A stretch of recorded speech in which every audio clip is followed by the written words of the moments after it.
When was the last time you went shopping online? Amazon? Google? Well, guess what? Real estate is really no different when selling your home. Placing a yard sign in your front lawn or sticking on the MLS? That's basic. Are you missing out on social media platforms with the most traffic?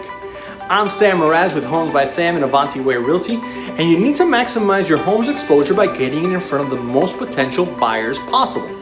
77% of buyers start their home search online, yet only 16% of agents use social media in their marketing strategy, and only 1% actually know how to use it properly.